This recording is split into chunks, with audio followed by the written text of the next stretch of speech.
Everyone, welcome to channel learn with ease. आज हम solve करेंगे सीबीएसई 2023 क्वेश्चन पेपर का कैश फ्लो स्टेटमेंट से रिलेटेड जो क्वेश्चन पूछा गया। इसे आप कैसे सॉल्व करोगे, प्रेजेंट करोगे, सब कुछ सीखना है, समझना है। तो मेरे साथ एंड तक बने रहना। ऑनलाइन क्लासेस के लिए आप मुझे स्क्रीन पर दिए गए नंबर पर व्हाट्सएप कर सकते हो अपना नाम और क्लास। और अगर आप सॉल्यूशन ढूंढ रहे हो टीएस ग्रेवाल और डी के गोयल न्यू एडिशन बुक के, तो चैनल की प्लेलिस्ट को क्लिक करो, आपको सभी सॉल्यूशन अपलोडेड मिलेंगे। कम्युनिटी सेक्शन में एमसीक्यूज मिलेंगे क्विज की फॉर्मेट में, और एमसीक्यूज के सॉल्यूशन से शॉर्ट्स में। तो बहुत कुछ है चैनल पर, विजिट द चैनल। अच्छा लगे तो शेयर और सब्सक्राइब जरूर करना। क्वेश्चन में दिया है कि माधव लिमिटेड एक कंपनी है जिसकी बैलेंस शीट आपको दी गई है। इसके बेस पर आपको cash flow from investing and finance activities calculate करना है। तो इन्वेस्टिंग एक्टिविटीज में हम कवर करते हैं एसेट का सेल और परचेज। एसेट को बेचने पर जो पैसा मिला वो इनफ्लो, और एसेट को खरीदने पर जो पैसा आपने पे किया वो आउटफ्लो। वो आपको शो करना है। तो कहां से स्टार्टिंग होगी? सबसे पहले देखो, यहाँ पर दिया कि आपने एक मशीन जो कि 1,25,000 की आपने खरीदी थी, उस पर आज तक आप डेप्रिसिएशन 50,000 का लगा चुके हो। उसे हमने 45,000 रुपीज में बेचा। तो बेचा, जो पैसा मिला वो तो इनफ्लो है। लेकिन यहाँ पर मशीनरी की वैल्यू अगर आप देखते हो तो वो डिक्रीज होने के बजाय इंक्रीज हो रही है। इसका मतलब ड्यूरिंग द ईयर आपने मशीनरी परचेज भी की है। तो वो वैल्यू, वो फिगर भी आपको फाइंड करनी है। तो क्या डायरेक्टली माइनस करने के बाद जो अमाउंट आएगी वही हम ले ले? नहीं, ऐसी गलती बिल्कुल मत करना। आपको इसके लिए अकाउंट बनाना ही बनाना होगा। तो सबसे पहले हम एक्युमुलेटेड डेप्रिसिएशन बना लेते हैं अकाउंट। अगर आप इसको नहीं भी बनाओगे तो भी चलेगा, लेकिन आई सजेस्ट बनाओ, क्योंकि ये आपका इन्वेस्टिंग एक्टिविटीज का ही पार्ट है। तो एक्यूमुलेटेड डेप्रिसिएशन क्या है? Company plant and machinery account को कॉस्ट पे मेंटेन कर रही है, और हर साल जो भी डेप्रिसिएशन इस पर लगता है उसे वो एक अलग अकाउंट में मेंटेन कर रही है। इसका मतलब ये जो बैलेंस आ रहा है एक्यूमुलेटेड डेप्रिसिएशन अकाउंट का, वो ये प्रेजेंट कर रहा है कि आप अब तक इतनी मशीनरी पर इतना डेप्रिसिएशन लगा चुके हो। तो हमें यहां से जो मशीनरी बेच दी है उसका डेप्रिसिएशन निकालना होगा, हटाना होगा। तो ओपनिंग बैलेंस क्रेडिट होगा 2,50,000, और क्लोजिंग 4 लाख डेबिट साइड पे लिखोगे। जो मशीनरी बेच दी उससे रिलेटेड डेप्रिसिएशन आपका आ जाएगा डेबिट साइड पे, क्योंकि आप यहां से इस ब्लॉक में से जो मशीनरी बेच दोगे उसका डेप्रिसिएशन हटाओगे, तभी तो करेक्ट इंफॉर्मेशन रहेगी कि अब जो हमारे पास मशीनरी बची है उस पर हम अब तक इतना डेप्रिसिएशन लगा चुके हैं। तो 50,000 आपने यहां से निकाल के मशीनरी अकाउंट में ट्रांसफर किया। जो डिफरेंस आ रहा है वो 2 लाख रुपीस का इस साल का डेप्रिसिएशन है जो आपने मशीनरी पर लगाया। ये आपके पास फिगर्स आ गई। अब आ जाते हैं हम प्लांट एंड मशीनरी में। प्लांट एंड मशीनरी एसेट है तो ओपनिंग बैलेंस लिखोगे डेबिट साइड पर 25 लाख, और क्लोजिंग आ जाएगा 44 लाख। अब जो एसेट आपने बेची उसकी कॉस्ट थी 1,25,000, आपने इतने रुपए में इसको खरीदा। अब तक इस पर डेप्रिसिएशन लग चुका है 50,000, तो आज की डेट में वैल्यू 75,000 है, जिसको आपने बेचा 45,000 में। तो इसका मतलब इस पर लॉस हुआ 30,000 का। हमें यहां से 1,25,000 की जो मशीनरी बेच दी इस ब्लॉक में इंक्लूडेड है, यहां से निकालनी होगी, माइनस करनी होगी, हटानी होगी। तो कैसे निकालें? क्या डायरेक्टली यहां पर लिख दे 1,25,000? नहीं, आपको यहां पर शो करना होता है जो एसेट आपने बेची उस पर आपने अब तक का डेप्रिसिएशन कितना लगाया, 50,000। इसको बेच करके आपको पैसा कितना मिला, वो है 45,000, और जो लॉस हुआ इसको बेचते हुए वो है 30,000।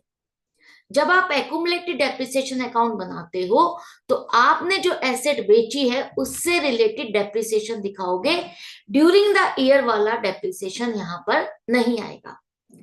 हम यहाँ इस ब्लॉक में से पूरा कॉस्ट वाली वैल्यू निकालनी है, तो इस पर जो डेप्रिसिएशन लगा चुके हो वो आपको यहाँ पर शो करना होगा। तो ये तीनों वैल्यू आ गई, तीनों का टोटल करोगे तो 1,25,000 ही बनेगा। करेक्ट है। अब देखो क्रेडिट साइड का टोटल 45,25,000 है। तो यहां जो डिफरेंस आ रहा है डेबिट साइड पर वो क्या हो सकता है? एसेट को बेचने पर प्रॉफिट या परचेज। अब प्रॉफिट तो नहीं हो सकता क्योंकि हम देख चुके हैं कि एसेट को बेचने पर हमें लॉस हुआ है। तो सेकेंड ऑप्शन ही बचा कि हमने एसेट को परचेज किया, कितना, 20,25,000। तो ये आपके पास प्लांट एंड मशीनरी अकाउंट बन गया, इंफॉर्मेशन सारी आपने कलेक्ट कर ली है। तो इन्वेस्टिंग एक्टिविटीज में लिखो जो एसेट को बेच करके पैसा मिला वही दिखाओगे 45,000। 30,000 का जो लॉस हुआ वो यहाँ पर नहीं दिखाया जाएगा, सिर्फ आपके पास जो पैसा आ रहा है, फंड्स आ रहे हैं, इनफ्लो, वही आपको कवर करना है। इसके बाद जो आपने मशीनरी परचेज की 20,25,000, ये आपका आउटफ्लो हो गया। इसके बाद इंटेंजिबल एसेट्स आपकी गुडविल, ये आपकी लास्ट ईयर से डिक्रीज हो रही है। डिक्रीज होने का मतलब ये नहीं है कि आपने सेल की है, इसका मतलब है राइट ऑफ किया है। अगर आपके पास कोई इंफॉर्मेशन नहीं है सेल की तो आप यही मान के चलोगे कि ये आपने राइट ऑफ किया, ये खर्चा आपने प्रॉफिट एंड लॉस में ट्रांसफर किया। तो सिर्फ और सिर्फ इन्वेस्टिंग एक्टिविटीज में आउटफ्लो और इनफ्लो इतना हुआ, तो आउटफ्लो ज्यादा है तो आपका नेगेटिव में आंसर आ रहा है, तो cash used in investing activities हो जाएगा 19,80,000। मतलब इस एक्टिविटी में आपने खर्चा किया है, कैश का बैलेंस डिक्रीज हुआ है। ये समझ में आ गया। नेक्स्ट है आपका फाइनेंस एक्टिविटीज। फाइनेंस एक्टिविटीज में हम कवर करते हैं कि कंपनी ने ड्यूरिंग द ईयर फंड्स कहां से कलेक्ट किए और फंड्स कहां से अरेंज किए, पैसे का इनफ्लो कहां से आया। तो शेयर कैपिटल लास्ट ईयर से आपकी इंक्रीज हो रही है। हम फंड्स कहां से देखेंगे, कहां से कि हमारे पास इनफ्लो आया, उसके लिए आपको शेयर होल्डर्स फंड देखना है, नॉन करंट लाइबिलिटीज देखना है और करंट लाइबिलिटीज में शॉर्ट टर्म बोरिंग्स। ये तीन चीजें आपकी कवर होगी फाइनेंस एक्टिविटीज में। तो शेयर कैपिटल इंक्रीज हो रही है 10 लाख से, इसका मतलब आपने शेयर्स इशू किए, पब्लिक से पैसा रिसीव किया। इसी तरह से डिबेंचर्स आपके लास्ट ईयर से इंक्रीज हो रहे हैं 12,50,000। कैसे? क्योंकि 9 लाख के आपने फर्दर डिबेंचर्स इशू किए। तो ये जो इशू के इससे भी फंड्स का इनफ्लो हुआ, तो टोटल इनफ्लो हो गया 19 लाख। इसके बाद आपने डिबेंचर्स पर इंटरेस्ट पे किया है, जो कि आपको यहाँ पर कैलकुलेटेड अमाउंट ये 1,25,000। इसका मतलब ये जो डिबेंचर्स है आपने in the beginning of the year issue किए हैं, तभी तो देखो 12,50,000 पर 10% के रेट से 1,25,000 का ही इंटरेस्ट बनता है। राइट तो जितना आपको यहाँ पर दिया है हम इतना ही शो कर रहे हैं। हमने कैलकुलेशन से भी चेक किया कि इतना ही बनता है। तो इंटरेस्ट आपने पे किया, आउटफ्लो हो गया। लास्ट में यहाँ पर देखो शॉर्ट टर्म बोरोइंग्स आ रही है आपकी, बैंक ओवरड्राफ्ट। ये आपका ऑपरेटिंग एक्टिविटी में नहीं आएगा। शॉर्ट टर्म बोरोइंग्स एक तरह से लोन जिसको आपने पे कर दिया।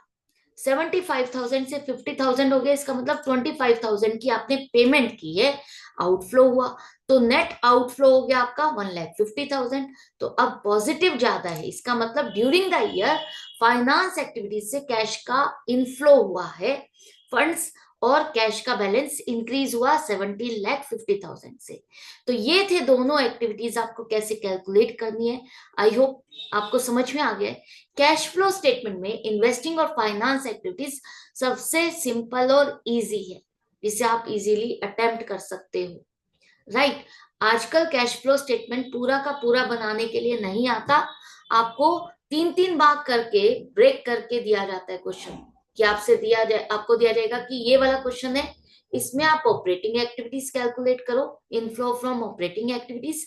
या दूसरा पार्ट है आपके पास, सेकंड पार्ट उसी क्वेश्चन का, कि आपको इसमें इन्वेस्टिंग और फाइनेंस एक्टिविटीज कैलकुलेट करना है।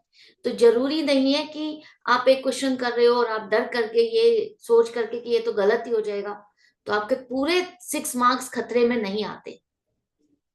वैसे भी स्टेप मार्किंग में आपको स्टेप वाइज मार्क्स मिलते हैं, तो क्वेश्चन को अटेम्प्ट जरूर करो, जितना आता है उसको प्रेजेंट करो।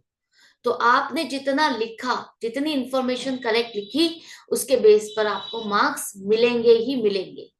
तो कोई भी क्वेश्चन छोड़ो नहीं, लिख के जरूर आओ, उसका फॉर्मेट जरूर बनाओ। तो ये था क्वेश्चन, कंप्लीट हो गया। रिवीजन आपको अच्छा लग रहा है, समझ में आ रहा है, हेल्पफुल है, तो लाइक का बटन जरूर से प्रेस करो, ज्यादा से ज्यादा फ्रेंड्स में शेयर करो। मिलते हैं नेक्स्ट वीडियो में नेक्स्ट क्वेश्चन के साथ। Good bye and take